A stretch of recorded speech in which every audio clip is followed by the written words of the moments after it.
everybody, Sean from Movie Assault here, and it is time for episode 4 of the Halloween 15.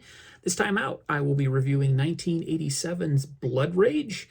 This is released in 1987, made in 1983, and I didn't know anything about this movie when I popped it into my Blu-ray player. I literally bought it because I found it for a good price at a used DVD and Blu-ray place.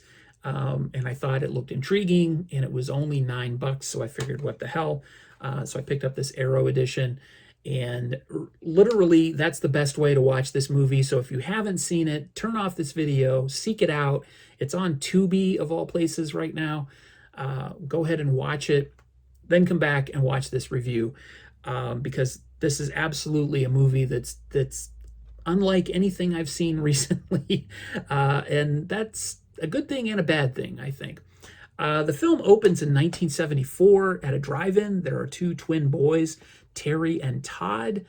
They're sleeping in the back of a station wagon while their mother makes out with a strange man in the front seat.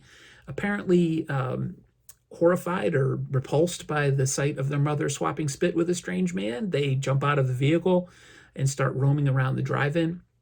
And Terry finds an axe conveniently placed in the back of a pickup truck and then murders a teenage boy by slicing his face repeatedly with the axe. Then he very carefully gives the axe to Todd, wipes some blood on his face, and then frames him for the murder. Then we flash forward 10 years in the future to what I guess would be 1984 in the film. And Todd, who is played by, the adult Todd, is played by Mark Soper, or Soper. I'm not 100% sure how to pronounce it, so please correct me if I am wrong. But he's still in a mental institution for a crime he didn't commit. And Terry, also played by Mark Soper in a dual role, Terry remains free. He parties it up with his friends.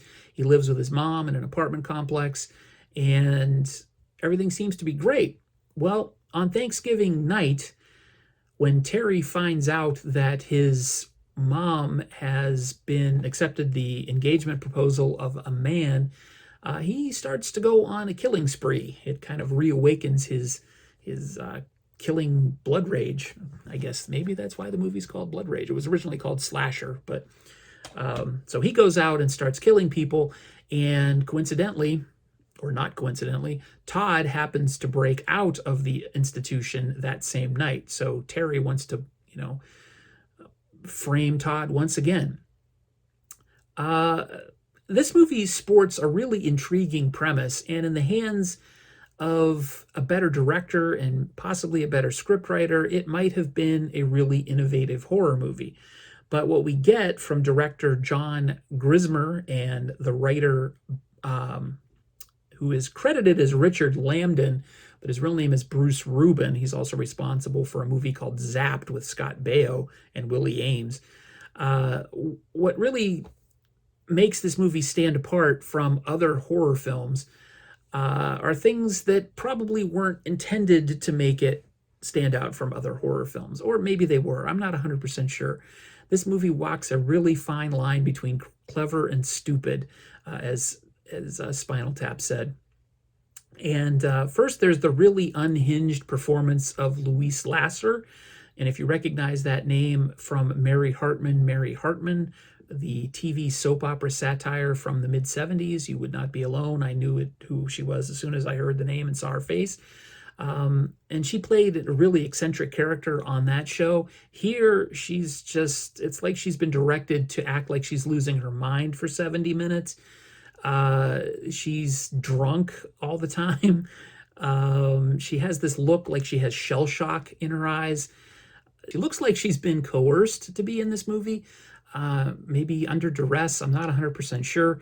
There's a particular sequence where she argues with a telephone operator, which is simultaneously unsettling and hilarious, and it seems to go on for half of the movie.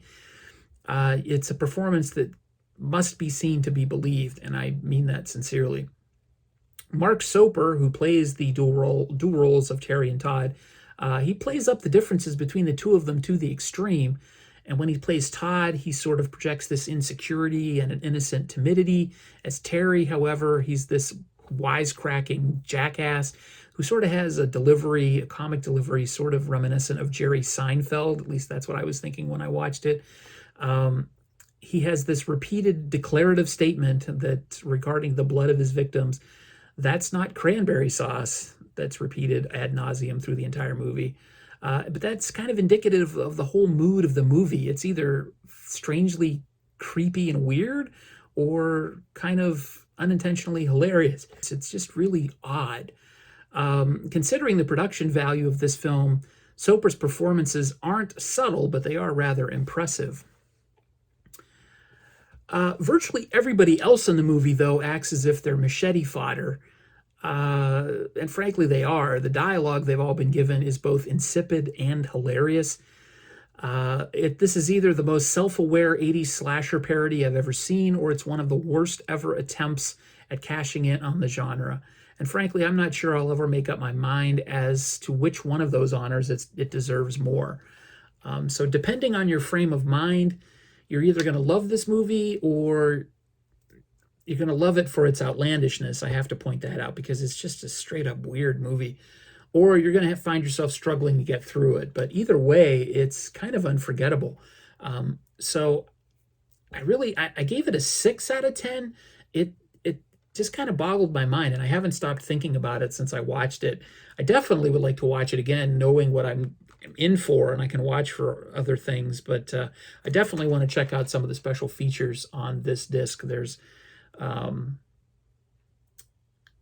interview with actress Louise Lasser, which I have not watched yet. Gotta also say that the makeup effects in this by Ed French are actually really good for the budget. So yeah, 6 out of 10 for Blood Rage. But it's really unlike anything I've ever seen. So I will definitely be watching it again. So I recommend it, but it's just really weird. So anyway, that's my review of Blood Rage from 1987. Stay tuned for episode 5 of the Halloween 15, where I will review Dracula from 1979, starring Frank Langella and Laurence Olivier. Stay tuned, and thanks for watching. Take it easy.